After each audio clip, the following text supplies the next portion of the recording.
Clip number 479۔ اس clip میں آپ قرآن پاک کی سورہ یونس کی آیت نمبر 15 سے 17 تک کی تلاوت، ترجمہ اور تفسیر قرآن صراط الجنان سماعت فرمائیں گے۔ بسم اللہ الرحمن الرحیم۔ ترجمہ،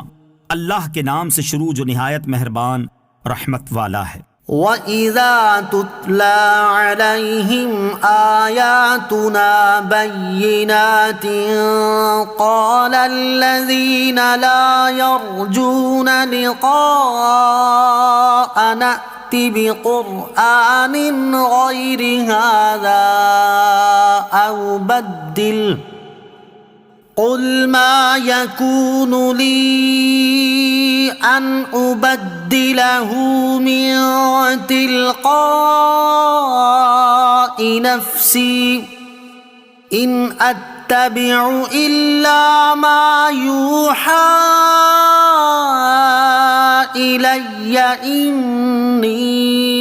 أَخَافُ إِنْ عَصَيْتُ رَبِّي عَذَابَ يَوْمٍ عَظِيمٍ۔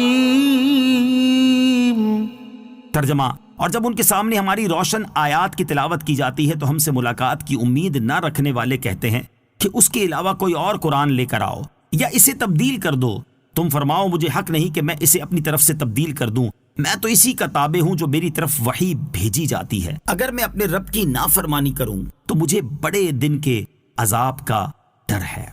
وَإِذَا تُتْلَى عَلَيْهِمْ آيَاتُنَا بَيِّنَاتٍ،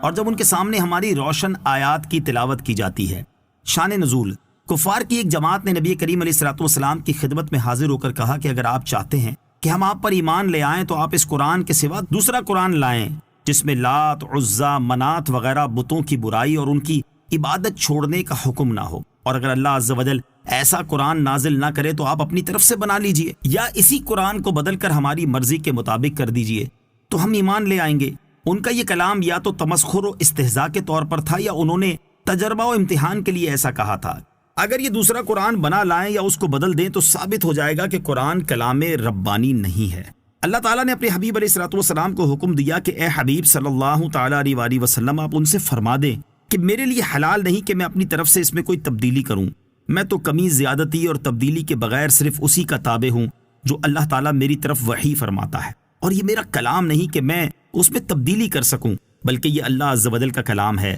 اگر میں نے اپنی طرف سے اللہ عز و جل کے کلام میں کوئی تبدیلی کر کے اس کی نافرمانی کی تو مجھے بڑے دن کے عذاب کا ڈر ہے، اور ویسے بھی دوسرا قرآن بنانا انسان کے بس کی بات ہی نہیں، کیونکہ انسان کا اس سے عاجز ہونا تو اچھی طرح ظاہر ہو چکا ہے۔ اسلام کی کسی قطعی چیز پر کفار سے معاہدہ نہیں ہو سکتا۔ اس آیت مبارکہ سے یہ بات بھی ثابت ہوتی ہے کہ کفار کے ساتھ اسلام کے قطعیات میں سے کسی چیز پر کوئی معاہدہ نہیں ہو سکتا کہ ہم ان کی خوشنودی کے لیے اسلام کی کوئی قطعی چیز چھوڑ دیں، جیسے ان کی خوشی کے لیے سود کی اجازت دیں یا پردے کو ختم کر دیں یا نمازوں میں کمی کر لیں یا گائے کی قربانی بند کر دیں۔ قُل لَّوْ شَاءَ اللَّهُ مَا تَلَوْتُهُ عَلَيْكُمْ وَلَا أَدْرَاكُمْ بِهِ فَقَدْ لَبِثْتُ فِيكُمْ عُمُرًا مِّن قَبْلِهِ أَفَلَا تَعْقِلُونَ۔ ترجمہ، تم فرماؤ اگر اللہ چاہتا تو میں تمہارے سامنے اس کی تلاوت نہ کرتا اور نہ وہ تمہیں اس سے خبردار کرتا، تو بے شک میں اس سے پہلے تم میں اپنی ایک عمر گزار چکا ہوں، تو کیا تمہیں عقل نہیں؟ قل،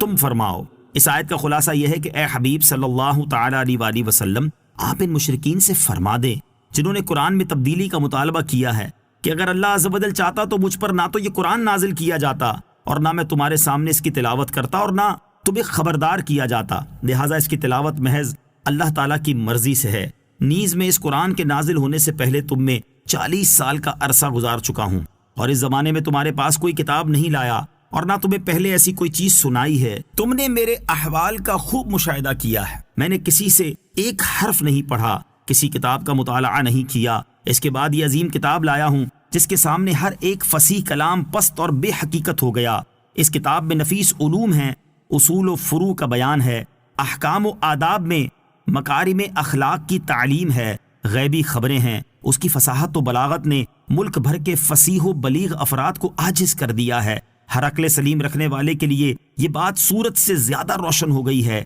کہ ایسا کلام اللہ تعالیٰ کی وحی کے بغیر ممکن ہی نہیں۔ تو کیا تمہیں عقل نہیں کہ اتنا سمجھ سکو کہ یہ قرآن اللہ عز و جل کی طرف سے ہے، مخلوق کی قدرت میں نہیں کہ اس کی مثل بنا سکے۔ فمن أظلم ممن افترى على الله كذبا أو كذب بآياته إنه لا يفلح المجرمون۔ ترجمہ، تو اس سے بڑھ کر ظالم کون جو اللہ پر جھوٹ باندھے یا اس کی آیتوں کو جھٹلائے، بے شک مجرم فلاح نہیں پائیں گے۔ فمن أظلم ممن افترى على الله كذبا، تو اس سے بڑھ کر ظالم کون جو اللہ پر جھوٹ باندھے۔ مشرکین نے یہ کہا تھا کہ قرآن نبی اکرم علیہ الصلوۃ والسلام کا اپنا بنایا ہوا کلام ہے اور آپ نے اسے اللہ تعالیٰ کی طرف منسوب کر کے اللہ عز و جل پر جھوٹ باندھا ہے۔ ان کے رد میں اللہ تعالیٰ نے ارشاد فرمایا کہ اس سے بڑھ کر ظالم کون ہوگا جو اللہ عز و جل پر جھوٹ باندھے، یعنی بفرض محال اگر میرے حبیب علیہ الصلوۃ والسلام نے اپنے کلام کو اللہ تعالیٰ کی طرف منسوب کیا ہوتا تو آپ سب سے بڑے ظالم قرار پاتے، لیکن جب دلائل سے ثابت ہو چکا کہ ایسا ہرگز نہیں ہے بلکہ قرآن اللہ عز و جل کا کلام اور اس کی وحی ہے، تو اب جو مشرکین اسے اللہ عز و جل کا کلام نہیں مانتے وہ اللہ عز و جل کی آیات کو جھٹلانے والے اور لوگوں میں سب سے بڑے ظالم ہیں۔